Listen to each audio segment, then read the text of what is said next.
friends, welcome to kavithasamayalarai. இன்னைக்கு நம்ம பார்க்க போற ஸ்பெஷல் ரெசிபி முருங்கைக்காய் மசாலா கறி. முருங்கைக்காயில மோஸ்ட்லி எல்லாரும் சாம்பார் செய்வாங்க, பொரியல் செய்வாங்க. இந்த மாதிரி மசாலா கறி ஒரு தடவை செஞ்சு பாருங்க. ரொம்ப டேஸ்டா இருக்கும். சாதத்தோட கலந்து சாப்பிட்றதுக்கு ரொம்ப சூப்பரா இருக்குங்க.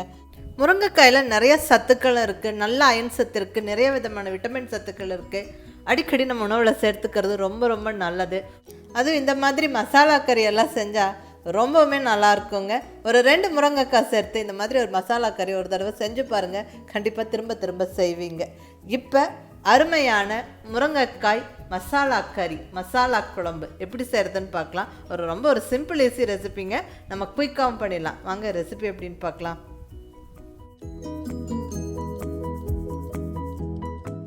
முருங்கைக்காய் மசாலா கறி செய்யறதுக்கு 2 முருங்கைக்காய் எடுத்திருக்கேன். இந்த மாதிரி கொஞ்சம் பெரிய பீசஸாக கட் பண்ணி தண்ணியில் போட்டு வச்சுருக்கிறேன். ஸோ சமைக்கிறதுக்கு முருங்கைக்காய் ரெடியாக இருக்குது. இதுக்கு தேவையான மசாலாவை வறுத்தரைச்சிடலாம்.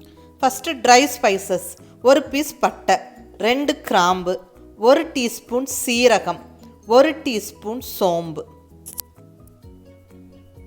கூடவே 1/2 டீஸ்பூன் மிளகு, 1/2 டீஸ்பூன் கசகசா. இதை ஃபஸ்ட்டு கொஞ்சம் வறுத்தரலாங்க. ஸோ கொஞ்சமாக எண்ணெய் விட்டு, ஒரு 1/2 ஸ்பூன் எண்ணெய் விட்டு இதை நல்லா ரோஸ்ட் பண்ணிக்கலாம். நல்லா அது பொரிஞ்சு அந்த வாசனை வர வரைக்கும் வறுத்து விட்டுறணும். ஸ்டவ்வை சிம்மில் வச்சுக்கோங்க.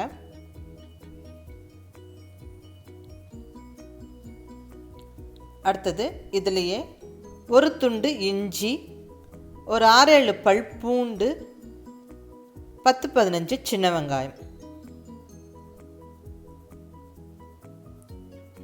நல்லா அந்த வெங்காயம் இஞ்சி பூண்டெல்லாம் கொஞ்சம் கலர் மாதிரி நல்லா வதங்கணும். இப்போ ஒரு பெரிய தக்காளி சின்ன துண்டுகளாக கட் பண்ணி நான் சேர்த்துக்கிறேன். இதுவும் நல்லா சாஃப்ட் ஆகிற வரைக்கும் வதங்கணும். இதெல்லாம் நம்ம ஒன்றா சேர்த்து அரைக்க போகிறோம். ஸோ கொஞ்சம் பெரிய துண்டுகளாகவே நம்ம தக்காளி சேர்த்துக்கலாம்.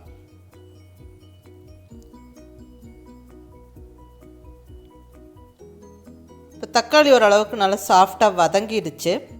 இப்போ 1 டேபிள் ஸ்பூன் அளவுக்கு மல்லித்தூள், 1/2 டீஸ்பூன் மஞ்சள் பொடி, 1 டீஸ்பூன் மிளகாய் பொடி, கூடவே ஒரு சின்ன கப் அளவுக்கு துருவின தேங்காய். இந்த மசாலா பொடியும் தேங்காயும் சேர்த்து ஜஸ்ட் 1-2 நிமிஷம் வதக்கி விட்டுட்டு ஸ்டவ் ஆஃப் பண்ணிடணும். ஜஸ்ட் அந்த பச்சை வாசனை போகிற வரைக்கும் வதக்கினா போதும்.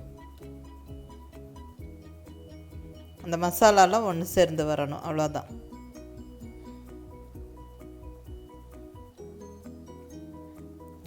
இப்போ ஸ்டவ் ஆஃப் பண்ணி ஆற விட்டு மிக்ஸி ஜாரில் சேர்த்து விட்டுடலாம். மிக்ஸி ஜாரில் சேர்த்து கொஞ்சமாக தண்ணி விட்டு நல்லா ஃபைன் பேஸ்ட்டாக அரைச்சிடணும். பாருங்கள், மசாலா ஜம்மன் ரெடி ஆயிடுச்சு. நல்லா கமகமன்னு வாசனையாக இருக்குது. இப்போ நம்ம குழம்பு தாளித்து விட்டுடலாம். இங்கே ஸ்டவ்வில் கடாய் வச்சாச்சு. கடாய் சூடானதுக்கப்புறம் 2 ஸ்பூன் ஆயில், 1 ஸ்பூன் கடுகு, 1/2 ஸ்பூன் உளுந்தம்பருப்பு, கூடவே ஃப்ரெஷ்ஷான கருவேப்பிலை நல்லா ஒரு கொத்து போட்டு விட்டு எல்லாம் நல்லா பொரிஞ்சு வந்ததுக்கப்புறம் ஒரு 7-8 சின்ன வெங்காயத்தை 2 கட் பண்ணி சேர்த்து விட்டுடலாம். இந்த வெங்காயம் நல்லா வதங்கட்டும்.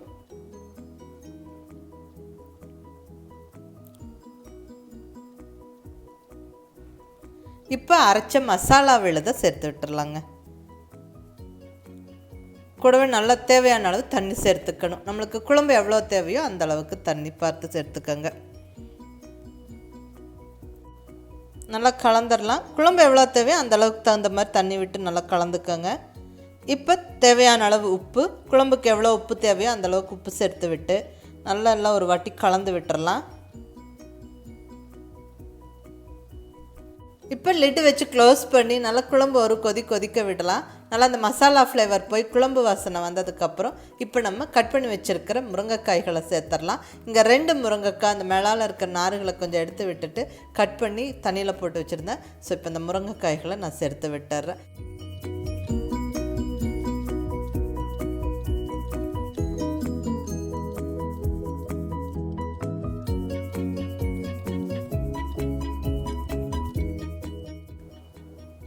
முருங்கைக்காயெல்லாம் சேர்த்து விட்டு மறுபடியும் லிட்டு வச்சு க்ளோஸ் பண்ணி ஸ்டவ்வை மீடியம் ஃப்ளேமில் வச்சுக்கிட்டு ஒரு 7-8 நிமிஷம் கொதிக்க விடலாங்க. முருங்கைக்காய்கள் நல்லா வெந்துடும். அப்பப்போ நடுவில் எடுத்து ஒரு வாட்டி நல்லா கலந்து விட்டுட்டு உப்பு காரெல்லாம் செக் பண்ணிவிட்டு நம்ம மறுபடியும் க்ளோஸ் பண்ணிடலாம். நல்லா பர்ஃபெக்டாக இருக்குது. ஸோ இப்போ மறுபடியும் நல்லா க்ளோஸ் பண்ணி ஒரு ஜஸ்ட் இன்னொரு 3-4 நிமிஷம் கொதிக்க விட்டு ஆஃப் பண்ணிட்டால் போதுங்க. குழம்பும் கெட்டியாயிரும், முருங்கைக்காய்களும் சூப்பராக வெந்துடும்.